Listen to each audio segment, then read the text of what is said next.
useless.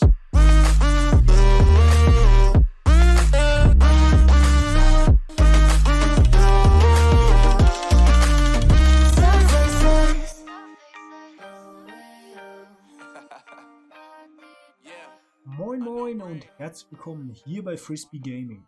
In der heutigen Folge starten wir mit unserem Content zu dem KVK-Modus Heroic Anthem.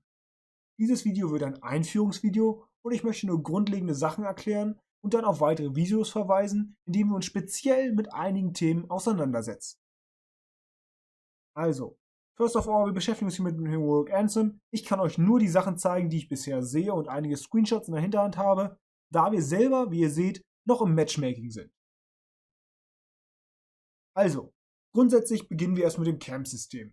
Das Camp-System meint nichts anderes, als dass wir festgeschriebene Teams haben. Das kann man sich vorstellen wie bei Light vs. Darkness, wo es so war, dass es 2 große Teams gibt. Hier gibt es nun 4 Teams, die gegeneinander kämpfen und im Grunde genommen denen auch gezwungenermaßen zusammenarbeiten. Das heißt, man kann sich die Allies nicht auswählen, sondern die werden einem zugeteilt.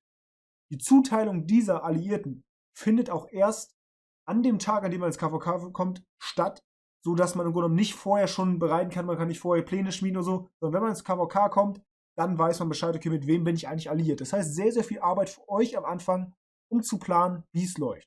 Die einzelnen Camps, auch wenn sie hier Fire, Earth, Wind, Wasser heißen, die haben keine Effekte. Das ist nur eine visuelle Zuordnung, kein Effekt für euch. Zweiter Punkt.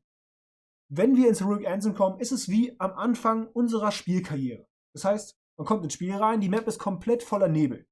Nun gibt es 2 Ziele, die man verfolgt. Ziel Nummer 1, zu Beginn möglichst viel aufdecken. Warum? Es gibt wieder extra Höhlen und ähnliches auf verschiedenen Leveln, die wir auf der normalen Welt auch scouten können, und dort sind auch Crystals enthalten. Aber hier kommt Punkt 2. Es ist wichtig, lasst euch auf jeden Fall was offen zum Scouten, weil in den Bastionsquests gibt es auch Quests, bei denen ihr scouten müsst. Das heißt, wenn ihr dann keinen Nebel mehr habt, dann tauchen diese Quests nicht für euch auf und das sind einfach Quests, die ihr mitnehmen wollt. Was Bastionen sind und worauf ihr achten müsst, das schauen wir uns im anderen Video nochmal exakter an. Hier sind wir schon bei den Bastionen, nur ganz kurz erklärt. Es gibt verschiedene Bastionen, wie man sieht hier 14 Stück. Diese sind Kommandanten zugeordnet und man kann dort Special Skills freischalten und mehr Speed für eure Crystal Mine erzeugen. Diese Level dann mit Favor ist das gleiche wie XP. Und wie gesagt, man kann Skills freischalten, die man später seinen Märschen zuordnen kann. Aber hierauf werden wir explizit nochmal eingehen im speziellen Video. Nun zu den neuen Gebäuden.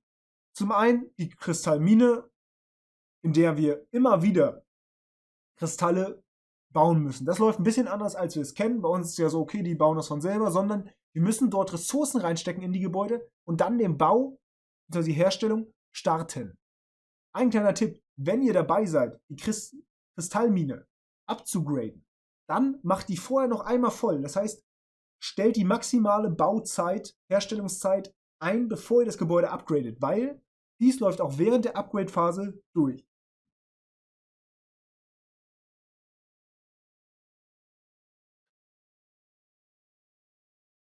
Wichtig nochmal auch gerade für euch Richtung Ende des KVKs. Alle Crystals, die ihr habt, die ihr nicht ausgegeben habt, die werden resettet. Das heißt, es bringt nichts, auch Items. Auch wenn ihr die in Items habt, aus irgendwelchen Bundles gekauft habt, die werden alle gelöscht. Das heißt, ihr könnt nichts für das nächste KVK in Bezug auf die Crystals bunkern. Noch ein paar Sätze zu dem anderen Gebäude. Ihr bekommt ein neues Forschungscenter, was ihr auch wieder leveln müsst. Und dort könnt ihr im Grunde die neuen Forschung durchführen. Wie genau das ausschaut und wo man bei den Forschungen drauf zu achten hat, auch ein spezielles Video in den kommenden Tagen. Koalitionssystem. Koalitionssystem meint nichts anderes als das Camp-System. Das heißt, wir sind mit anderen Alliierten in einem Team. Jedoch können innerhalb eines Teams Koalitionen gegründet werden. Das heißt, Zusammenschlüsse von Allianzen. Eine Koalition bedeutet quasi, alle Allianzen, die in dieser Koalition sind, sind eine große Allianz. Ihr teilt Hilfen, ihr teilt Technologiespenden, ihr teilt alles, was geht. Rewards von Gebäuden, First Capture, Rewards, Passeinnahmen-Captures, alles. Ihr teilt wirklich alles, was geht, als wärt ihr eine Allianz. Ein großer Nachteil hierbei ist, ihr könnt natürlich auch nur eine Rallye auf ein Gebäude starten. Das heißt, man braucht relativ viele Koalitionen, so 2, 3 Stück, die aber nur genutzt werden zu Kampfzeiten. Wichtig für die Allianzleader hier, der Leader der Allianz kann die Koalition nicht verlassen, Wenn er es tut, wird die ganze Koalition aufgelöst. Das heißt, erstellt diese Koalition mit Farm-Allianzen und nutzt sie halt hauptsächlich zum Kämpfen. Reward System. Das Reward-System ist hier ein bisschen anders. Ihr habt verschiedene Coins, wie ihr hier sehen könnt, die ihr erhalten könnt. Und damit könnt ihr euch selber eure Gegenstände picken. Diese Coins bleiben auch über das KVK-Ende hinaus verfügbar. Das heißt, ihr könnt über 2 KVKs, über 3 KVKs Coins ansparen, bis ihr das, was ihr euch endlich kaufen möchtet, euch leisten könnt. Gar kein Problem. Was in diesem Shop ist, das schauen wir uns nochmal an. So, hier haben wir 2 Coin-Arten. Zum einen haben wir hier die Season Coins. Wie wir sehen, die können wir in Forschung kriegen. Das heißt, wenn wir Forschung machen, bekommen wir Season Coins.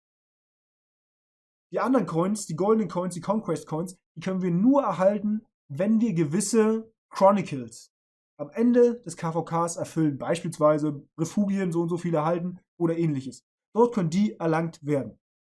Diese sind auch jeweils nicht unendlich erhaltbar, sondern sind gecapped. Wenn ihr alle Forschung durchmacht, könnt ihr 523.800 Season Points sammeln. Das heißt, beispielsweise die Skins hier könnt ihr gar nicht in einem KVK bekommen. Ihr könnt euch Blueprints holen und so weiter und so fort. Das funktioniert. Aber ihr könnt euch nicht alles mittels eines KVKs holen. So, werte Freunde, das war hier unser erstes Einführungsvideo zu Heroic Anthem. In den folgenden werden wir dann auf Forschung, auf die Bastion und weitere Dinge eingehen, die ihr wissen müsst, um dieses KVK erfolgreich bestreiten zu können. Solltet ihr noch Fragen oder Anmerkungen zu den Basics hier haben, schreibt das gerne in die Kommentare. Vielen Dank fürs Zuschauen und bis zum nächsten Mal.